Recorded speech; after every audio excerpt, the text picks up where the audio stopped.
I'm Marty Stouffer. Dry and desolate for most of the year, our desert Southwest comes alive in spring.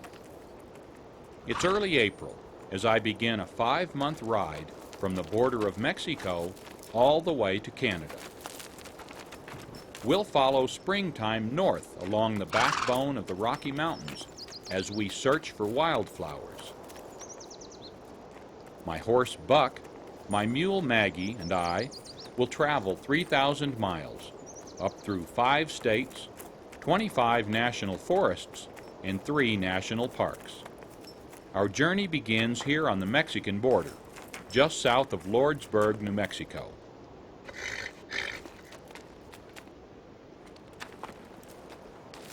Saddle up and join us as we follow the Continental Divide from border to border and zoom in on wildflowers.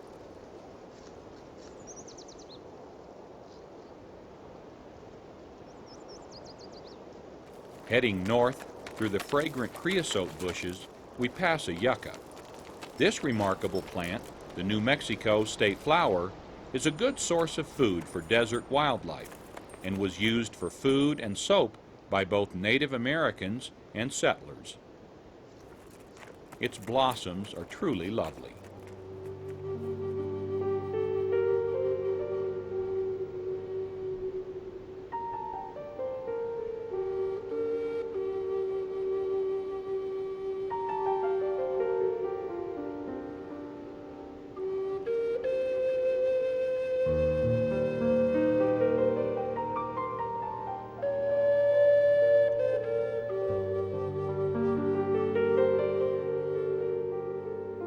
Each desert flower has its own unique and complex system of survival.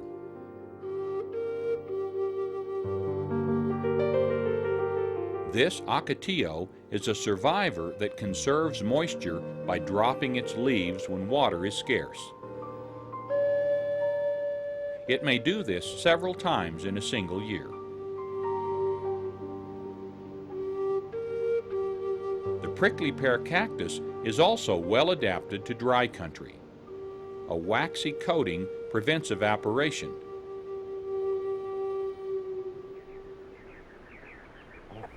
Javelinas are one of the few wild animals that can eat cactus, stems, spines, and all. The spines are actually leaves, where photosynthesis takes place.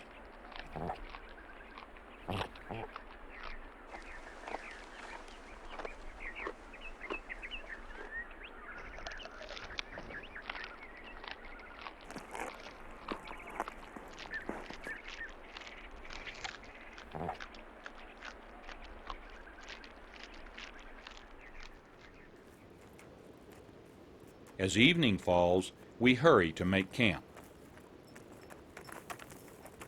Come on, Maggie. Come on, Buck. Come on, Buck.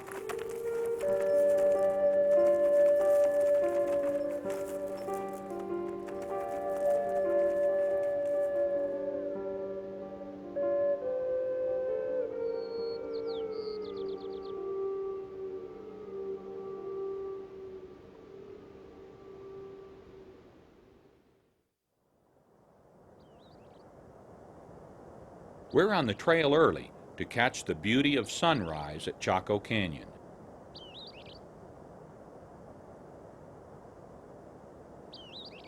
These abandoned ruins seem to echo voices and wisdom from the past.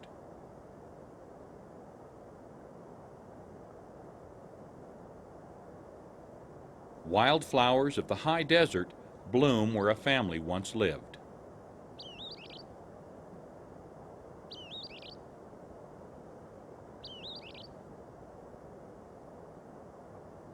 The ancient ones had other names than we do for plants, and other uses than we may know.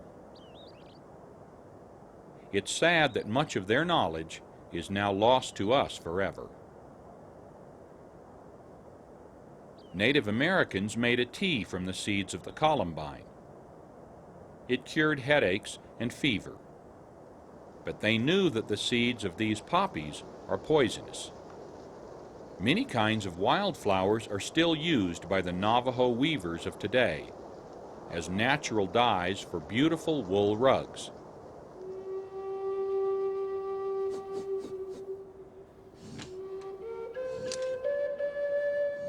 Traditional methods of dyeing and weaving have been passed down from generation to generation for hundreds of years.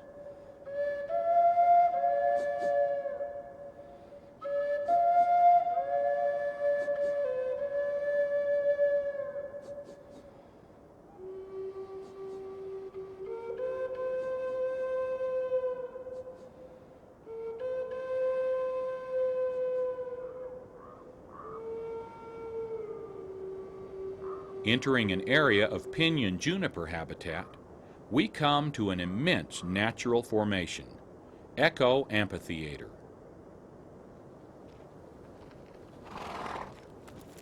Oh, hold it here. I'm getting sore. I'm not used to this. Okay, you guys wait right here. Wait here, I'll be right back. Wait here, please. Just wait here. Oh. Don't set a bad example for Maggie. Stay here.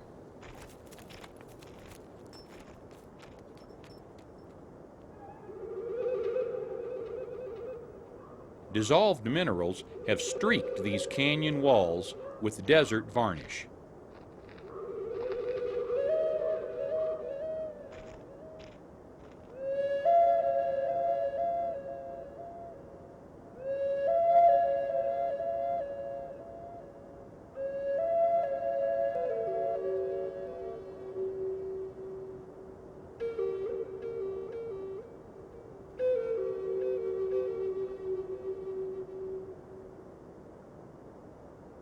Even in this sandy soil, tiny flowers brighten the scenery.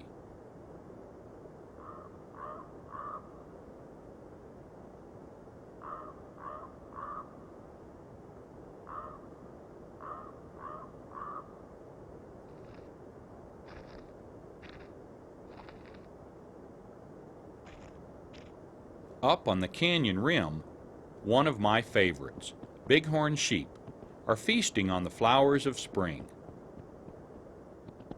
At this time of year, the ewes and lambs are banded together. The flowers are beautiful and obviously tasty. A welcome variation from the bighorn's usual diet of grasses and forbs.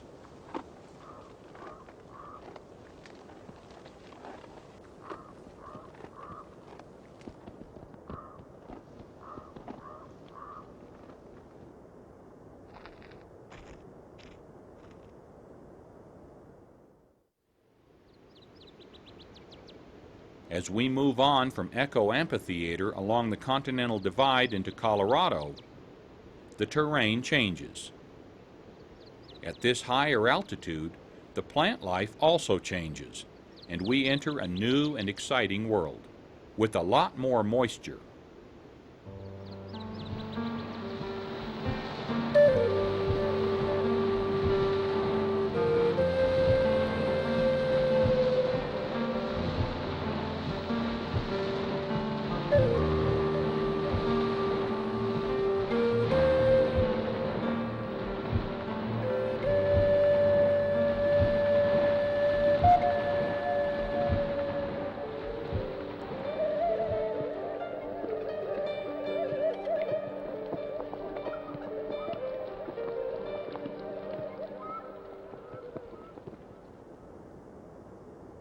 The delicate pasque flower is one of the very first to bloom at this altitude. This bright yellow field is not filled with native wildflowers at all, but rather an import, the common dandelion. Originally from Eurasia, the dandelion is now the most universal of plants. Pretty, but it crowds out native species.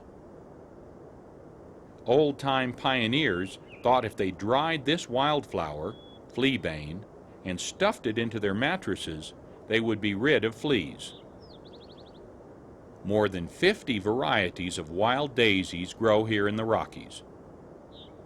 They are among the 15,000 species of wildflowers found north of the Mexican border.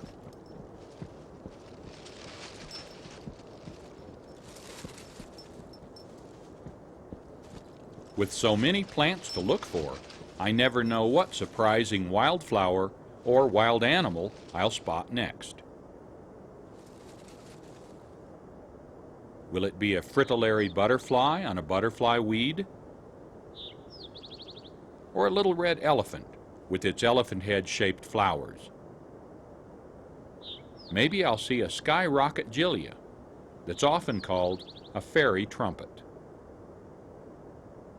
Flax, the source of linen. Or even lupin. 10,000-year-old frozen lupin seeds have been known to germinate. Since flowers first appeared on our planet 100 million years ago, they have been the source of high-energy foods needed for animal and human survival. Their pollinators include butterflies, birds, and bees. Seeds are also unwittingly carried to new locations by various animals. Continuing on, I spot the Colorado state flower, the columbine. Once, columbine covered great expanses of these mountains, but people loved them too much. Flower trains carried city dwellers to the high country to pick columbine by the armful. As a consequence, there may never be as many columbine again.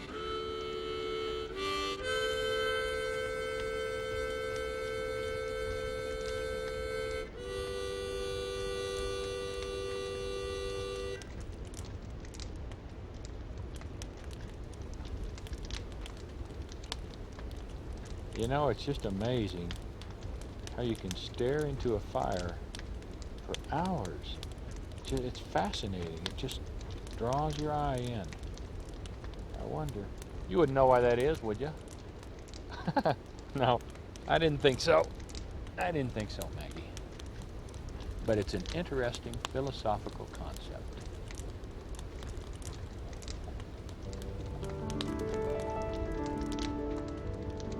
Fire gazing does evoke thoughts of philosophy, and I remember the words of William Blake. To see a world in a grain of sand, and a heaven in a wild flower. Hold infinity in the palm of your hand, and eternity in an hour.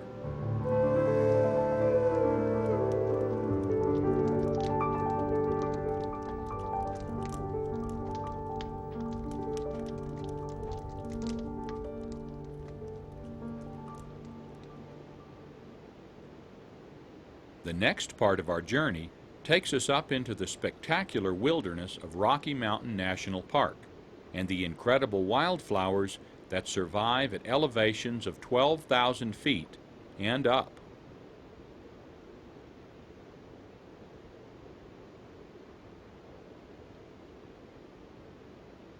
Even though it's now summer, there is still snow in these high mountains. Here, along the crest of the Great Divide, wildflowers thrive, even on the alpine tundra. Weather conditions are so severe that vegetation huddles close to the ground, and the season of warm weather is so short that spring, summer, and autumn wildflowers all bloom at once. The difference between these alpine flowers and their cousins in the Arctic is that here, the growing season is actually shorter, and the air is much thinner. Like the plants of the tundra, this ptarmigan sports summer colors. In winter, its plumage is pure white, camouflaged for snow. As white as ptarmigan in winter, these marsh marigolds rush to bloom as soon as the snow melts. In fact, sometimes these hardy members of the buttercup family are so eager to blossom that they don't wait. They shove their way right up through the snow.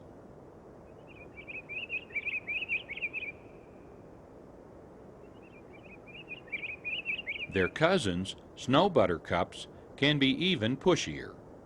These yellow beauties are the very first flower to bloom on the tundra.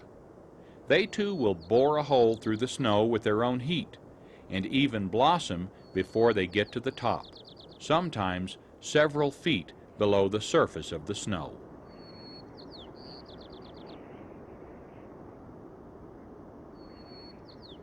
Some plants of the tundra may grow only 1 or 2 leaves a year, and may be over 100 years old.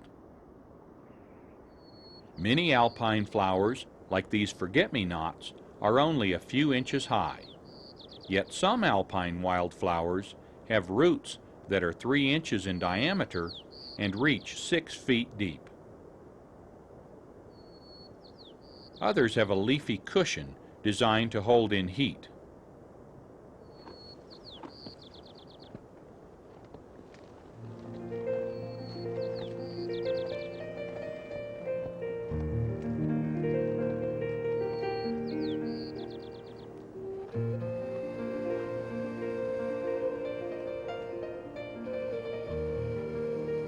In this land of sagebrush, what little moisture falls does not flow east or west. It seeps into the dry, sandy soil.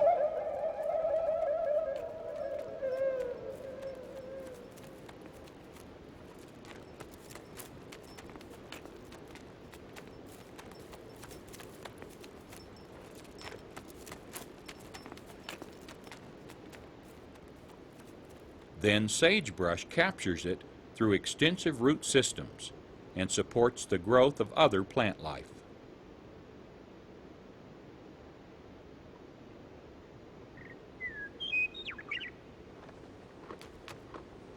A buck pronghorn browses on the tender new shoots of sage, while nearby a pronghorn doe passes the life-giving energy of sage on to her newborn twins. At an elevation of over 7,000 feet, we find a surprising variety of cactus. They remind me of the New Mexican desert where our adventure began 3 months ago. Blooming cactus, the song of the meadowlark, and these prairie dogs testify to the fact that what may initially appear to be a desolate wilderness, Wyoming's Great Basin, is actually a land teeming with life.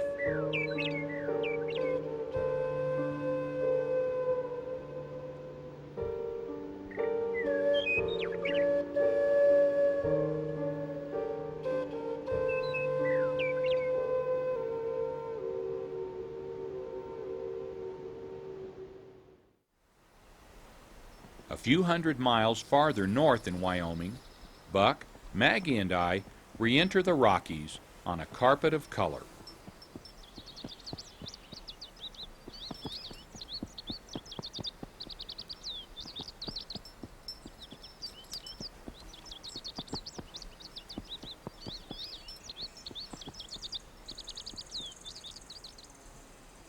These are yellow monkey flowers.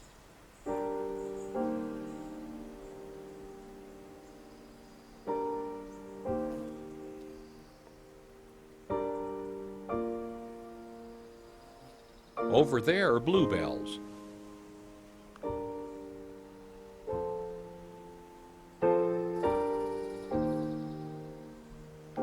And here are white bog orchids.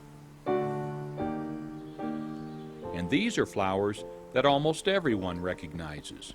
Indian paintbrush. Okay, Maggie, you can eat a little bit here, but now don't eat these red ones. These are Indian paintbrush or Wyoming paintbrush. The Wyoming state flower.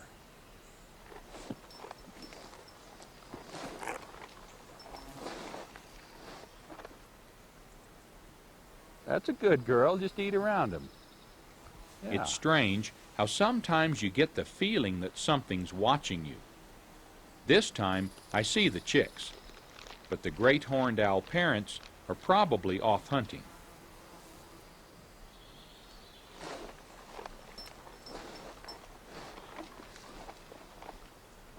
All right, that's enough. Come on now. Let's go. Let's go. There are more than 200 species of paintbrush in North America. 19 of those are found in Wyoming's neighboring state, Idaho, where we'll travel next. A surprising fact about all paintbrush is that the red petals are actually brightly colored leaves.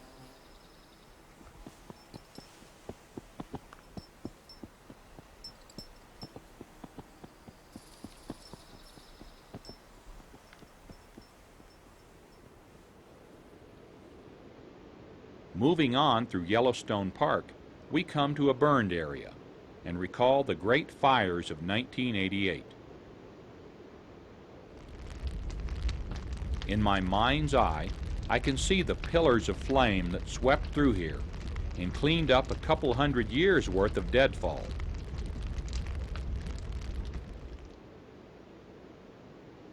Some were bothered by the burns, not me.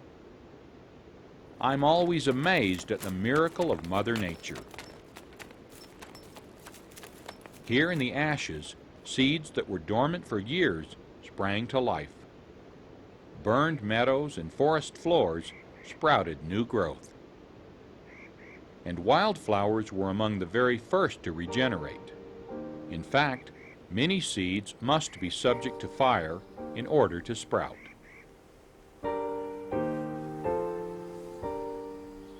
Who knows how long these thousands, millions of precious yellow flowers have waited for the perfect combination of soil, light, and moisture for their turn to grow.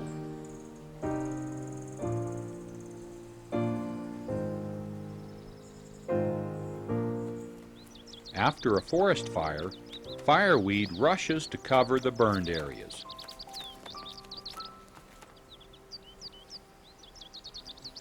It also provides valuable forage for wild game, deer, elk, even grizzlies.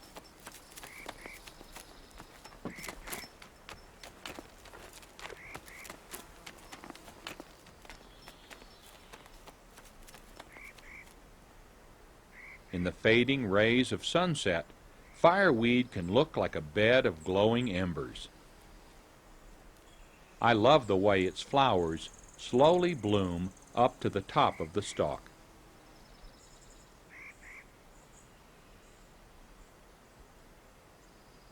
Days are getting chilly now as we travel up through a corner of Idaho, then into Montana, and toward another of America's great national parks, Glacier, right on the Montana-Canada border. The 1,000,000 acres of Glacier includes wildflowers of the prairies, evergreen forests, high meadows, and alpine tundra.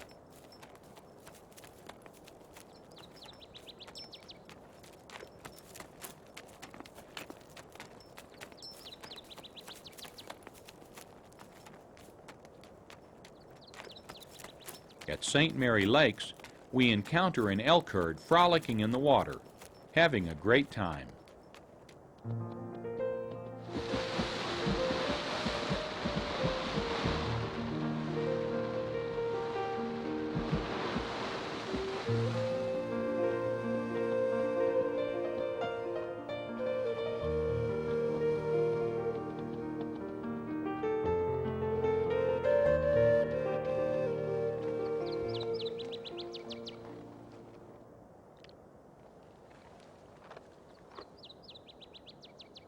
With autumn approaching, some wildflowers, like this milkweed cotton sedge, have gone to seed, while others, like yarrow cow parsnip, continue to bloom. We've seen harebells like these since northern New Mexico, They grow from foothills to tree line and are one of the most common wildflowers in the Rockies. But why do you suppose they're called harebells? The nickname mock orange for sweet-smelling syringa, state flower of Idaho, at least is obvious. So is bitterroot, the state flower of Montana. And glacier lilies, also called dogtooth violet. Here, glacier lilies make a colorful garnish on this mountain goat salad.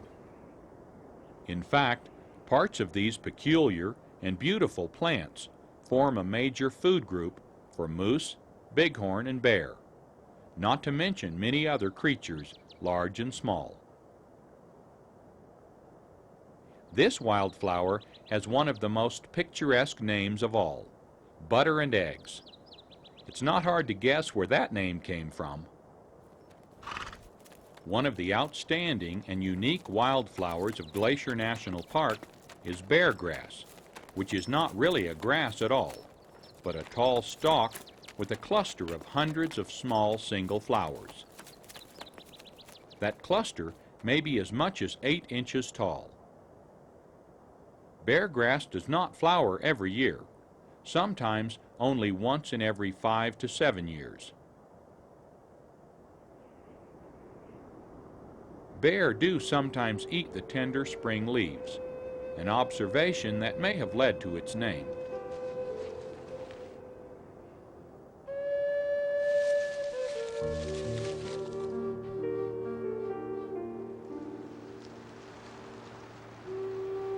As autumn winds scatter seeds for next year's flowers, this year's season of wildflowers draws to a close. It's now time to head back home.